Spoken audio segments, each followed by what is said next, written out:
Esplosione nell'azienda chimica di Porto Marghera, prima il boato, poi le fiamme, i 2 operai gravissimi, la paura per la nube nera ha toccato la Marca e il capoluogo. Ore cruciali per capire come sarà la riapertura dei negozi lunedì, la regione chiede regole leggere al governo, le linee guida dell'INAIL non stanno in piedi, attacca Zaia. Pronti a una class action contro il governo e l'OMS per i commercianti che nei giorni scorsi a Treviso hanno ricevuto diffide e avvisi di sfratto dai loro locali. L'operazione della Guardia di Finanza di Treviso, sequestrati migliaia di dispositivi di protezione individuali, dalle mascherine ai gel igienizzanti. Centri estivi in attesa di regole chiare per partire, quello che è certo è l'aumento vertiginoso dei costi e l'impossibilità di far fronte a tutti i fabbisogni delle famiglie. Riapertura e trasporto pubblico, ad lunedì mobilità di Marca, ampli il numero di corse per affrontare la ripartenza con oltre 660 corse in più. Rumori e degrado, si alza forte la protesta dei cittadini di Vicolo San Bartolomeo a Treviso che chiedono che la zona che si trova a un passo dal centro venga sistemata.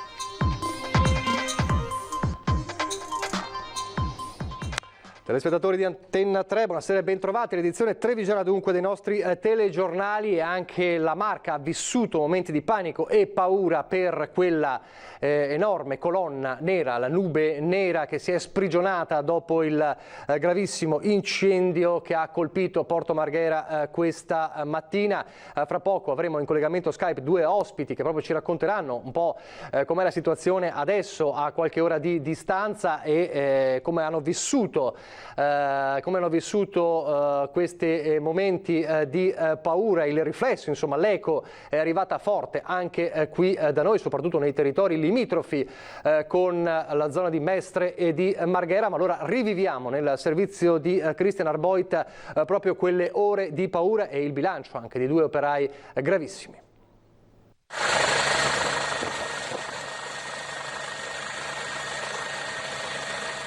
Un boato, le fiamme, poi la nube sempre più minacciosa e scura. Sono da poco passate le 10 del mattino a Porto Marghera quando nell'impianto di produzione dell'acetone della Trevi Sigma si scatena l'inferno. A esplodere un serbatoio da oltre 1000 metri cubi di acque reflue. Ci sono dei feriti gravi, poi degli intossicati e il caos. I lavoratori cercano una via di fuga.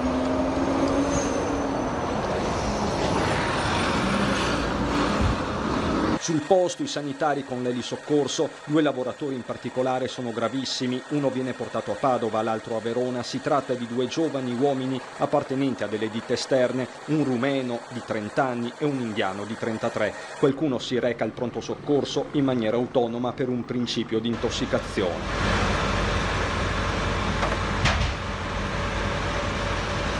I vigili del fuoco intanto concentrano tutte le loro forze sul sito e arrivano anche i rinforzi da Vicenza, Padova e Treviso. Il dispiegamento è totale, 30 automezzi, 90 operatori, 8 le squadre a terra affiancate dal nucleo NBCR, acronimo che sta per nucleare, biologico, chimico, radiologico. Del resto a scattare è anche l'allerta per la possibile dispersione nell'ambiente di sostanze chimiche. L'azienda occupa un'area di 12.000 metri quadri a poca distanza dal punto in cui si incrociano via Fratelli Bandiera, la strada regionale 11 e via Malcontenta. Anche per questo tra la popolazione e gli automobilisti si scatena il panico. A Marghera scatta l'allarme rosso con il comune che invita i cittadini a chiudere le finestre e barricarsi in casa, non consumare prodotti dell'orto. La viabilità viene chiusa per un raggio di 1,5 chilometri, sospesa anche la circolazione ferroviaria. Ma l'allarme si sposta con l'aria e arriva anche nei vicini territori di Padova e Treviso. Dalle amministrazioni locali parte con urgenza lo stesso invito, quello di restare in casa. La nube è visibile per decine di chilometri e la cronaca irrompe a poca distanza all'unità di crisi di Marghera, dove si affronta un'altra emergenza, quella infinita del Covid-19. Peraltro siamo anche in apprensione perché le notizie che ci arrivano sono ancora notizie di certo non rassicuranti. E proprio alla regione tocca il monitoraggio dell'aria. ARPAV è intervenuta come da procedura immediatamente quando è arrivata la chiamata ai vigili del fuoco. Stanno raccogliendo e hanno raccolto diversi campioni, sono stati già portati in laboratorio e verrà fatta un'analisi a 360 gradi. Le fiamme vengono spente a 12:15, ma resta il timore che si sviluppino nuovi focolai. Aiuta nelle operazioni di contenimento anche la pioggia. Solo dopo le 14 l'emergenza può dirsi conclusa, con ARPAV che nel pomeriggio specifica come i fumi siano caduti in un'area non superiore a 1 chilometro quadrato rispetto al luogo in cui c'è lo stabilimento dell'azienda, ma si attendono i risultati definitivi. Sulle cause dell'esplosione i carabinieri stanno già indagando a tutto campo. Carenza di sicurezza e manutenzione erano già state segnalate di recente da lavoratori e sindacati. Questa è la cronaca dunque di quanto accaduto, lo dicevamo e lo ha ricordato anche Christian Arboit, insomma la paura poi ha toccato anche le province limitrofe e allora già questa mattina ricordo c'era un comunicato della provincia, poi c'è stato anche un messaggio del sindaco di Treviso Mario Conte. Allora noi abbiamo in collegamento Skype, li saluto, il presidente della provincia di Treviso Stefano Marcon, buonasera. Buonasera a lei e a tutti i telespettatori. E accanto a lei virtualmente il sindaco di Mogliano Veneto Davide Bortolato, buonasera. Buonasera a tutti. E cioè il comune diciamo più vicino alla zona chiaramente del disastro. Allora partiamo da Stefano Marcon perché le chiedo intanto com'è la situazione per quanto riguarda la Marca in questo momento, se avete novità sul fronte inquinamento dell'aria, insomma se ci può fare un po' il punto della situazione adesso. Adesso, guardi, prima di collegarmi ho avuto un contatto con il direttore di ARPAV Treviso, il dottor Bassan, il quale mi ha confermato che i monitoraggi delle 4 centraline in provincia di Treviso non hanno evidenziato anomalie durante tutta la giornata. Per certi aspetti conforta, nel senso che non siano stati colpiti, almeno laddove le centraline fisse sono dislocate. Ricordo esservene 2 a Treviso, una a Mansuè e una a Conegliano. Quindi in linea generale, magari anche grazie alla condizione climatica meteorologica odierna, possiamo dire che la provincia di Treviso al momento non evidenzia criticità. Siete in attesa di ulteriori aggiornamenti? Siamo in costante contatto con ARPA Veneto, la quale si coordina con ARPA regionale un po' per raccogliere i dati e quindi comunicare se vi sono delle situazioni particolari. C'è da dire che insomma abbiamo visto che la colonna di fumo andava verso l'alto e restava lì e dicono che la ricaduta è circoscritta a 1 chilometro attorno all'area dell'incendio. Sì, bisogna attendere, ripeto, i dati dei monitoraggi per poter trarre delle conclusioni verosimilmente vicine alla realtà, quindi un po' di pazienza. Ad adesso, a questo momento, si può dire che la provincia di Treviso non abbia avuto particolari ricadute, se non magari nei confini della provincia. Vedo il sindaco di Mogliano e forse lui saprà essere più informato del sottoscritto per il territorio che rappresenta. Adesso glielo chiediamo subito, ma allora giusto per capire, come presidente della provincia, e poi lo chiederemo anche al sindaco di Mogliano, siccome in tanti ci chiedono cosa dobbiamo fare, quella indicazione diciamo di questa mattina aveva un senso, chiudete tutte le finestre perché chiaramente era il momento. Adesso qual è il consiglio, qual è l'indicazione? Secondo me, guardi, anche per esperienze vissute a Castelfranco Veneto, in questi casi la prima norma di cautela è quella di avvisare appunto la cittadinanza di non muoversi se non vi è un particolare bisogno e tenere chiuse le finestre di casa e cercare di non spostarsi. Questa è la prima misura, la più cautelare da mettere in pista, fin tanto che appunto non si conosce la reale situazione di potenziali inquinamenti. Quindi è giusto aver applicato questo principio precauzionale. Io credo che in attesa degli esiti degli esami che arriveranno verosimilmente tra questa sera e domani mattina, capiremo se possiamo in sicurezza continuare a svolgere ciò che facciamo quotidianamente, ancorché in normalità in questi periodi di Covid non è che vi sia molto. Certo, quindi per adesso meglio restare con le finestre chiuse comunque in ogni caso, questo è il consiglio? Sì, ma ribadisco, senza creare allarmismi, no, perché certo. non vi è una situazione. Per una massima precauzione, questo? È sempre, in questi casi, è sempre consigliato avere un approccio precauzionale fin tanto che appunto non ci sono esiti di laboratorio che, come è stato detto, sono in corso. Possiamo dire, ripeto, che la provincia di Treviso rispetto alle 4 centraline che fanno il monitoraggio della qualità dell'aria, picchi, eccessi, anomalie non sono state registrate. Questo rende relativamente tranquilli. Io potrei anche osare di dire che non c'è un problema particolare o puntuale dove queste centraline sono localizzate. Certo, la provincia di Treviso poi è comunque abbastanza estesa, ma allora noi andiamo a vedere nella zona, diciamo, più vicina. Allora, Sindaco, la prima cosa che le chiedo, questa mattina come avete saputo, insomma, della situazione e cosa avete fatto a Mogliano? Sì, abbiamo letto subito le notizie dai vari giornali online, abbiamo subito cominciato a seguire anche il sito del Comune di Venezia e quando ci siamo accorti, abbiamo capito che la nube poteva coinvolgere il territorio moglianese, subito abbiamo lanciato l'allarme, abbiamo invitato i cittadini in via precauzionale a rimanere in casa e a chiudere porte e finestre. Contemporaneamente avevamo i 2 mercati aperti e li abbiamo evacuati, il mercato in piazza Caduti, il mercato del contadino e il mercato del pesce, e la gente ha subito capito e il mercato velocemente è stato evacuato e la città si è svuotata. Quindi avete evacuato i due mercati che erano presenti. Adesso chiedo anche a lei, visto che comunque Mogliano è più vicina, diciamo, alla situazione, a quello che è stata l'emergenza. Adesso sappiamo che a livello di intervento, insomma, l'emergenza è chiusa, però resta, insomma, questo dubbio sull'inquinamento atmosferico, anche se ARPA va detto, insomma, i fumi si sono concentrati, sono ricaduti in un'area di 1 chilometro quadrato, di 1 chilometro, insomma, attorno all'area. Cosa possiamo dire ai cittadini di Mogliano? Sì, in via precauzionale, insomma, è bene stare, insomma, attenti finché non abbiamo esiti ufficiali. Stamattina il fumo si vedeva bene, sono salito sulla terrazza del municipio e si vedeva questa colonna enorme che saliva verso il cielo e si spostava verso est. In quel momento il vento andava verso est, quindi verso Quarto d'Altino più che verso Mogliano. La cosa comunque è stata monitorata e il messaggio d'allarme è stato lanciato. Finché non abbiamo esiti ufficiali, ecco, la precauzione è la cosa migliore, anche se ci dicono, insomma, che l'allarme nel pomeriggio poi con la pioggia si è chiuso, ecco, però aspettiamo a vedere i risultati finali, ecco, delle analisi. Meglio l'eccesso di zelo, insomma, in questi casi. Chiudo con Stefano Marcone, una nota, insomma, così di commento. Non sembra finita davvero per il Veneto, Venezia in particolare, ma per tutto il Veneto. Ci voleva anche questa. Purtroppo sì, non è un periodo dei migliori.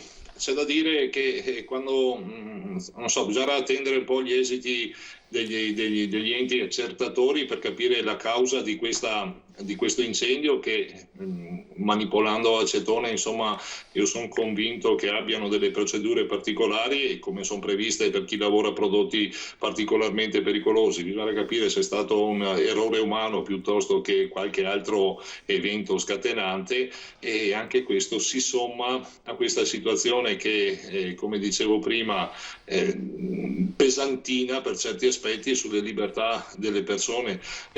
Mi auguro, spero che i 2 soggetti coinvolti, non so come stiano, almeno mi sembra che siano 2 feriti, possano guarire velocemente e poi cercare di capire che cosa è successo nel puntuale. L'acetone, ripeto, è un prodotto molto infiammabile e quindi bisogna capire se è stato un errore umano. È un periodo, sì, dal quale speriamo di uscirne presto, perché non ci voleva. Oggi che aspettiamo con ansia il lunedì per poter tornare a situazioni di pseudo normalità, questa sembra essere un po' una maledizione. Non volevo dirlo, ma credo sia proprio il termine esatto. Allora, grazie davvero a Stefano Marcone e a Davide Bortolato che ci hanno dato proprio l'informazione puntuale. Insomma, abbiamo capito, la situazione è sotto controllo assolutamente, però l'eccesso di zelo in questi casi è sempre consigliabile, soprattutto appunto per chi abita nelle zone più vicine. Grazie davvero a Davide Bortolato e Stefano Marcone, grazie davvero e buon lavoro. Allora chiudiamo questa pagina sull'incendio, insomma sulla paura che c'è stata in queste ore. Torniamo all'emergenza Covid e vi facciamo vedere velocemente scusate, i dati del bollettino regionale, il bollettino di Azienda Zero, che come ogni sera vi mostriamo e che mostrano come sempre un continuo e costante calo dei contagiati, più 13 nelle ultime ore rispetto al dato di questa mattina. In tutto il Veneto, nella provincia di Treviso, è più 1. 4.259 le persone in isolamento domiciliare e il dato come sempre da seguire è quello delle terapie intensive, con 50 ricoverati totali tra positivi e negativizzati, quindi un numero che conferma il trend ormai definitivamente in calo. Purtroppo c'è ancora un dato veneto grave dei decessi, con più 8 nelle ultime ore, uno di questi all'ospedale di Conegliano. Questo è l'unico dato, anche se anche in questo caso il dato sta scendendo rispetto agli ultimi giorni. E allora si affronta il tema delle riaperture, ancora una volta in attesa di quello che deciderà il governo in queste ore. Il provvedimento, come annunciato, ma non abbiamo visto il testo, dice che possiamo applicare linee guida regionali, però fatto salvo ovviamente il rispetto delle linee guida nazionali. Ovviamente qui si apre il dibattito: cosa vuol dire fatto salvo il rispetto delle linee guida nazionali? L'INAIL non ha fatto delle linee guida dicendo se vai in spiaggia deve stare distante dal tuo vicino di ombrellone, metti i metri.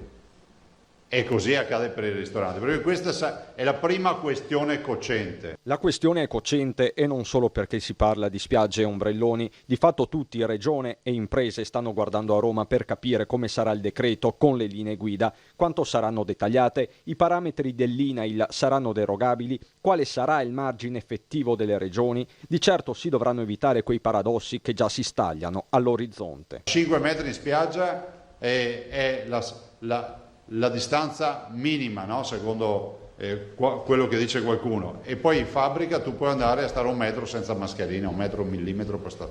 Capite che non sta in piedi il ragionamento. Tutte questioni aperte e lunedì è dietro l'angolo. Il Presidente del Consiglio, l'ho detto anche in una delle ultime videoconferenze, ho detto bene, la fase 2 si riapre, ok, metteteci le condizioni in tempi ragionevoli di poter parlare ai nostri cittadini, ai nostri operatori.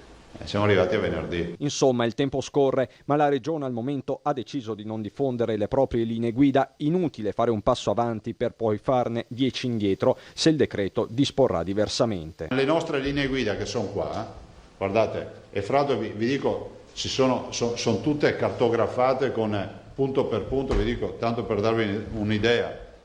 Linee guida per ristorazione, attività turistiche, balneazione, strutture ricettive, servizi alla persona, parrucchieri, estetisti eccetera, commercio al dettaglio, uffici aperti al pubblico, piscine, palestre, manutenzione del verde, musei, archivi e biblioteche, avanti così. Cioè qua abbiamo tutto. Tutto dipenderà da come poi verrà scritto il decreto che interpreta questa visione. Ma la ripartenza va pensata a 360 gradi, dai negozi agli aeroporti. Abbiamo un aeroporto che è in totale sofferenza, il sistema aeroportuale di Venezia, che comunque Venezia, Treviso, Verona, per quanto riguarda il Veneto, è in assoluta sofferenza. L'interconnessione del Veneto è fondamentale dal punto di vista economico, sia per il turismo che per le attività produttive. Un Veneto che non riesce a interconnettersi è un Veneto che non fattura. Diciamolo fino in fondo, noi siamo una comunità che ha internazionalizzato moltissimo, per cui è fondamentale che si metta mano ai corridoi e alla possibilità di riprendere i voli. E nella ripartenza del Veneto Zaia colloca anche il voto a luglio. Se parte tutto, dice, deve ripartire anche la democrazia. Non far votare a luglio vorrebbe dire sospendere la democrazia, cioè non ci vedo altre soluzioni, cioè tutto il mondo vivrà a luglio tranne noi che non potremo andare a votare. Ancora gli effetti dell'emergenza Covid, ma non solo, anche la cronaca dopo la pubblicità.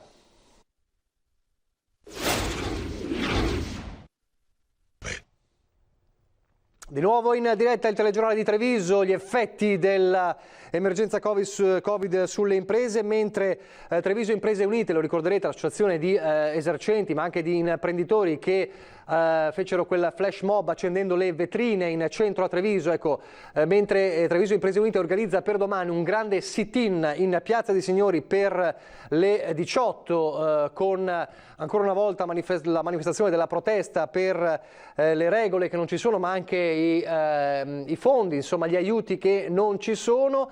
I ristoratori che a Treviso, l'abbiamo raccontato nei giorni scorsi, hanno ricevuto l'intimazione di sfratto tra virgolette per Covid, ora sono pronti a una class action.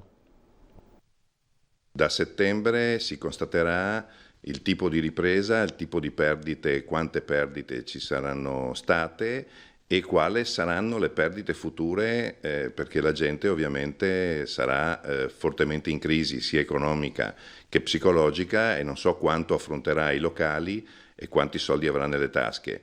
Tutti questi danni formeranno oggetto di un'azione collettiva nei confronti del governo e dell'OMS. Siamo prontissimi ad una class action. Una class action che ovviamente verrà fatta contro il governo, contro l'OMS, che ci ha impedito di lavorare in questi mesi e che ci metterà dei paletti dove ci renderà insostenibile lavorare nei prossimi. Sono pronti alla guerra i commercianti trevigiani che nei giorni scorsi si sono visti recapitare diffide di pagamento se non veri e propri avvisi di sfratto, come se non bastasse il crollo verticale dei fatturati dell'era Covid. Per il momento però la via è quella della mediazione, anche alla luce delle novità introdotte dal decreto rilancio che ha riconosciuto il bonus del 60% per i canoni pagati nei mesi di marzo, aprile e maggio. La formula è quella del credito d'imposta che però potrà essere ceduto anche al proprietario dell'immobile in cambio di uno sconto sul canone. Questo è il punto che ha rasserenato il clima. C'è un sollievo da parte dei proprietari e contemporaneamente anche dei conduttori, perché il 60% si dà per pagato con una semplice cessione del credito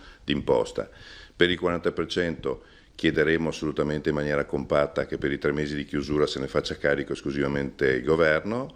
Poi, dalle riaperture fino a settembre si constaterà se ci sarà una ripresa oppure no. Ai proprietari proponiamo appunto di venire a casa di questo 60%, del 60% del credito d'imposta e poi appunto aspettare anche noi la ripresa e la speranza della ripresa per poi proseguire e tornare poi anche a pagare tutto quanto tranquillamente. Dopo 2 giorni difficili, oggi mi sento e ci sentiamo più sollevati, non abbiamo la sfera di cristallo per sapere come andranno le cose, aspettiamo e vediamo. Certo la misura è temporanea e ancora da decifrare. Il futuro nei giorni che precedono la riapertura è quanto mai incerto. Adesso ci stiamo più muovendo con l'avvocato Calvetti per vedere di trovare un'ulteriore mediazione, appunto come era stato detto, per riuscire a scontare anche il 40% che ci rimarrebbe a noi in capo e per vedere anche una soluzione per il futuro, perché appunto il decreto si fermerà a giugno, ma il nostro problema verrà da luglio in poi, quando dovremo ricominciare a sostenere tutte quante le spese con una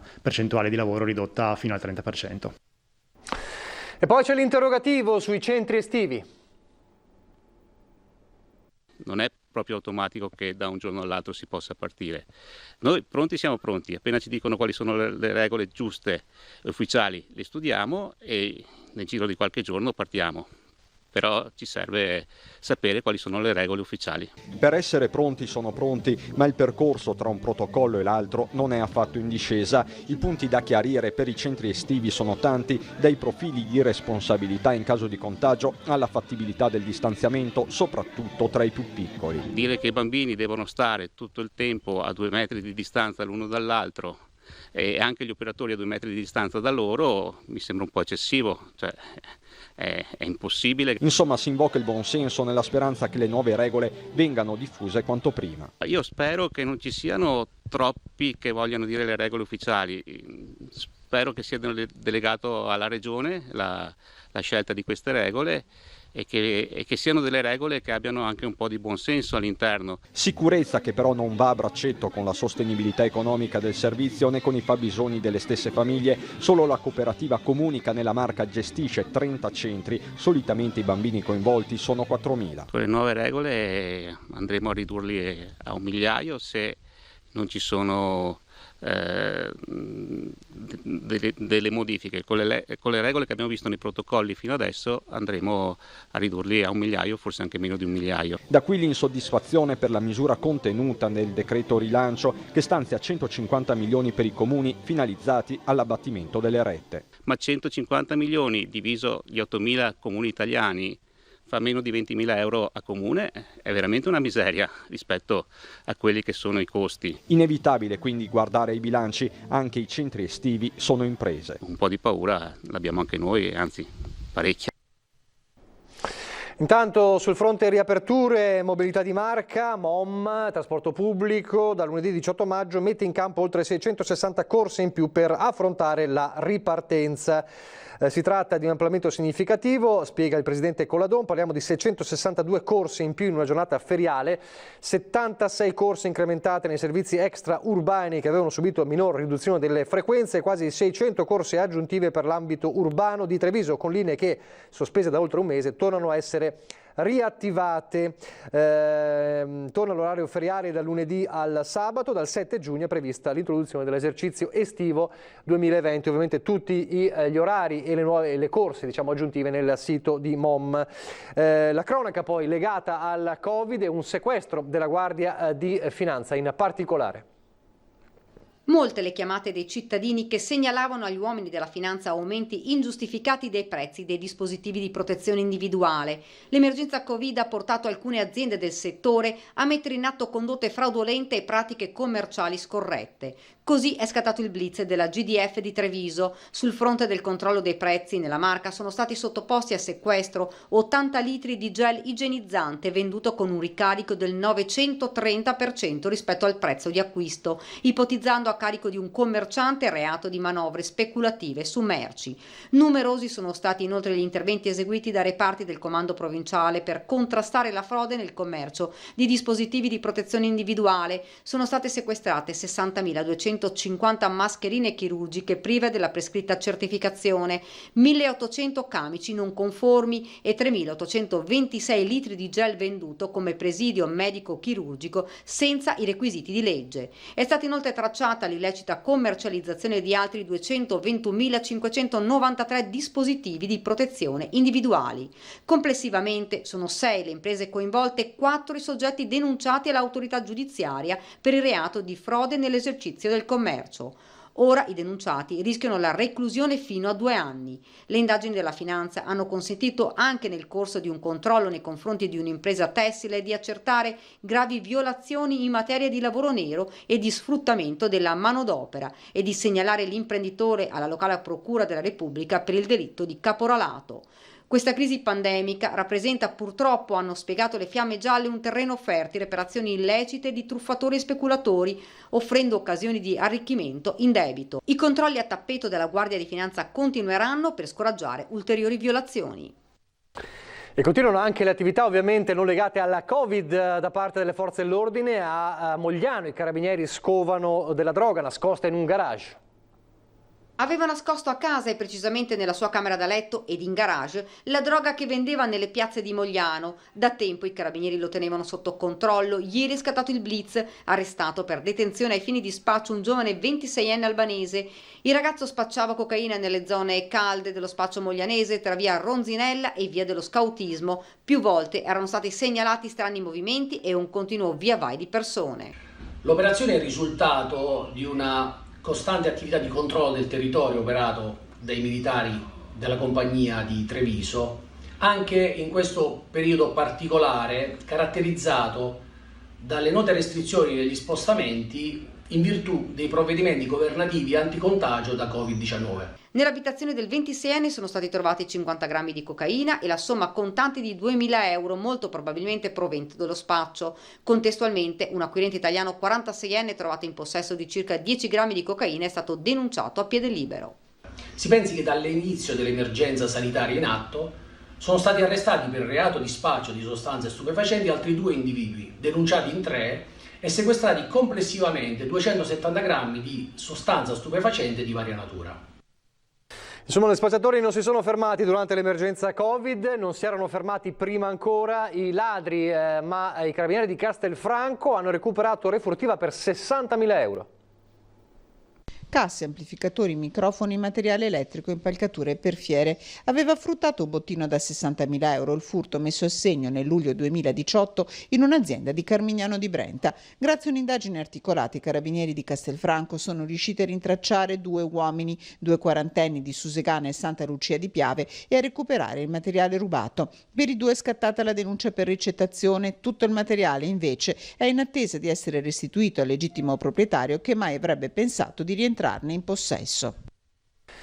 E poi l'intervento per l'incendio nella notte in una vecchia abitazione abbandonata di via Nazario Sauro a Istrana. Sul posto, poco prima delle 3, sono intervenute 4 squadre dei Vigili del Fuoco da Treviso e Castelfranco per spegnere il rogo e mettere in sicurezza lo stabile già pericolante. Indagini dei carabinieri sulle cause.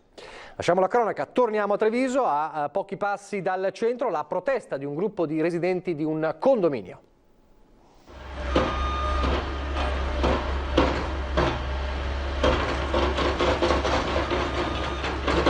Rumori, polvere, una zona in uno stato di degrado. Ci troviamo in vicolo San Bartolomeo, a meno di 1 chilometro dal centro di Treviso. Qui sono state realizzate 2 palazzine, ma il resto dell'area non è mai stata sistemata. Anzi, ci hanno raccontato i residenti, ogni giorno è un via vai di camion che caricano e scaricano terra, e non solo. A pomeriggio alle 2:30 qui arrivano dei muletti e dei camion che scaricano queste montagne. Adesso è anche piccola questa montagne di quella terra marrone lì, che mi dicono che cos'è, è l'asfalto tirato su, che cos'è, ecco, poi lo prendono, lo riportano e vanno avanti per delle ore. Qui stiamo andando avanti da mesi. Durante il Covid noi stavamo con la mascherina, non solo per il Covid, ma stavamo con la mascherina anche per questa cosa. La preoccupazione, ma anche l'esasperazione dei cittadini, è ormai alle stelle. Abbiamo chiamato tutte le autorità e istituzioni, dicono, ma non abbiamo avuto risposte. Ogni volta ci dicono: guardi, fra la prossima settimana portiamo via tutto, poi una volta il comune, una volta Telecom. Qui continuano a scaricare terra in un posto pubblico, no, su un marciapiede, e poi ogni tanto ne portano via, poi la riportano di nuovo, quindi è una cosa che sta andando avanti da settimane senza che si veda l'idea di un completamento di tutta questa cosa. Sono mesi che aspettiamo che l'area venga sistemata. Non utilizzare, soprattutto secondo me, questa zona che è una piazzale pubblico come zona di discarica, perché questa a tutti gli effetti sta diventando una discarica, a mio avviso. Una zona che potrebbe servire ai trevigiani solo se venisse realizzata. Mi sembrerebbe opportuno valorizzare questa zona. È una zona di parcheggio che potrebbe essere utile ai trevigiani, è una zona di parco giochi. So che forse verrà fuori uno sgambatoio per i cani, ma in ogni caso voi guardate quello che succede qua. Qui in mezzo ci hanno lasciato una zona piena di ruggine, piena di rovine, piena di terra e di tutto, pericolosa per ragazzini che ovviamente andranno a curiosare lì in mezzo. Diventa difficile vivere in una zona che sembra in questo momento non avere un futuro, eppure siamo a ridosso della città, in un'area residenziale. La pioggia è stata importante probabilmente nella giornata di oggi per gli effetti del rogo devastante di Marghera. Vediamo che tempo farà nel weekend e anche nei prossimi giorni con il generale Iannicelli. Una pressione piuttosto bassa ha favorito un afflusso di aria umida, i cui effetti sono stati evidenti nelle ultime ore. Gli effetti saranno ancora evidenti in parte per questo fine settimana. Più in dettaglio prevediamo per domani inizialmente ancora un cielo irregolarmente nuvoloso con degli annuvolamenti più intensi e qualche possibilità di piovaschi anche a carattere temporalesco. Poi già nella mattinata un graduale miglioramento e quindi una variabilità. Per domenica, primissime ore, anzi durante ancora la notte, qualche fenomeno ancora di instabilità e poi un cielo in prevalenza poco nuvoloso e addirittura dei rasserenamenti. E il tempo si stabilizzerà poi per gran parte della prossima settimana, quindi un peggioramento a fine della prossima settimana. I venti sono deboli con qualche rinforzo dai quadranti occidentali, le temperature inizialmente le minime 14-16 gradi, le massime per domani 21-22 gradi, però da domenica avremo un momento 2-3 giorni con temperature addirittura tra i 26, 27 e 28 gradi e forse qualcosa in più. La Taticati che è previsto da poco mosso, localmente mosso. È tutto. Adesso è giunto il momento delle notizie dal Bellunese.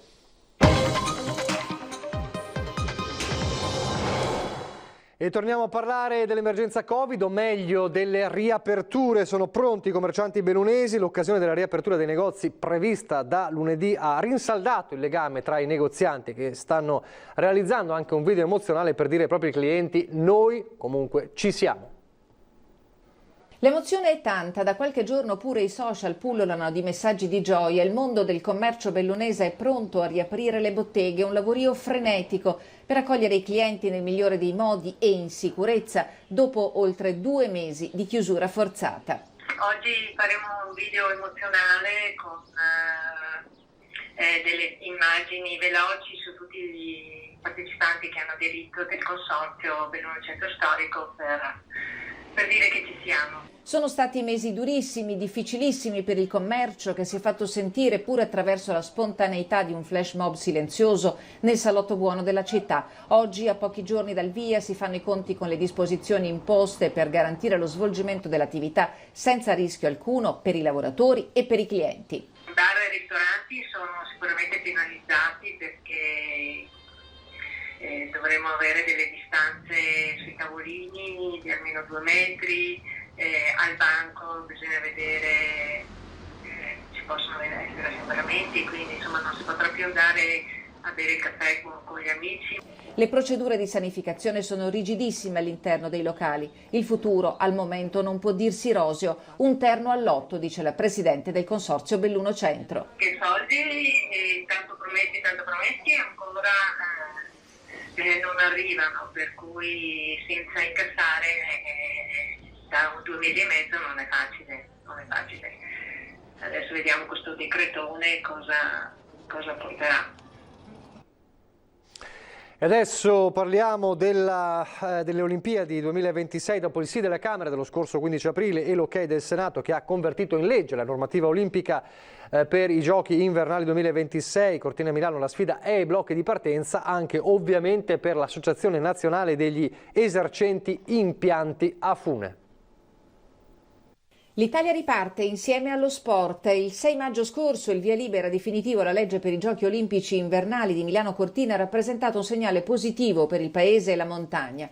Ma oggi gli umori non sono ancora del tutto sereni, non fra gli esercenti degli impianti a Fune, che dal decreto per la ripartenza del paese dopo lo stop causato dall'emergenza coronavirus attendono segnali concreti sulla riapertura degli impianti. Parliamo di funivie e seggiovie chiusi inderogabilmente in concomitanza con l'esplosione del contagio da Covid-19 che ha fermato la stagione invernale anzitempo. ANEF ha lanciato un appello chiaro: il settore non deve essere abbandonato e non può essere altrimenti, visto il ruolo strategico degli impianti di risalita per le Olimpiadi 2026 e le successive Paralimpiadi. In un momento in cui il futuro inizia ad apparire più luminoso, scrivono gli impiantisti, è fondamentale che il governo sostenga il comparto garantendo la riapertura degli impianti già da questa estate. Gli imprenditori di ANEF che operano nelle realtà montane che ospiteranno i giochi rappresentano realtà forti, coese e pronte ad adottare ogni misura di sicurezza necessaria per assicurare una stagione attiva. Siamo lo specchio di un paese, dicono gli esercenti funiviari, sempre pronto ad alzarsi e ricominciare. Siamo a Bimbi in TV e allora questa sera vediamo i video realizzati da Davide di Paese, Gioia da Belluno, Giorgia da Feltre e anche Tommaso di Verona.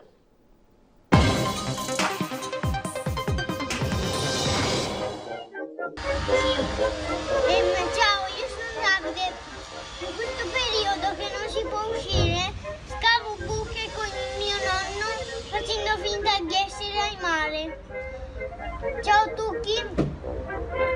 Ciao Tucchi. Speriamo che si potrà uscire quando è finito il coronavirus. Ciao. Ciao mamma. Sta girando per casa con la mascherina di Winnie the Pooh. Grazie che me l'hai portata.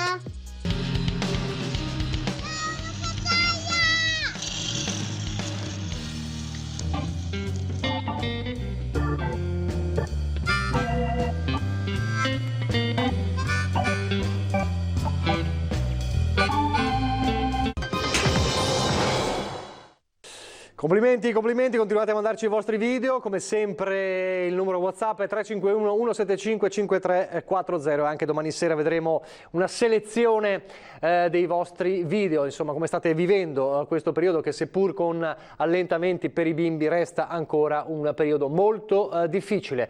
Vi lascio alle previsioni del tempo, poi subito dopo Daniela Sizia e continuiamo con l'edizione straordinaria, ovviamente torneremo a parlare dell'incendio di Marghera ma poi anche delle ultime novità sul decreti, sul governo, in attesa di capire se ci sono novità da Roma e dal governo.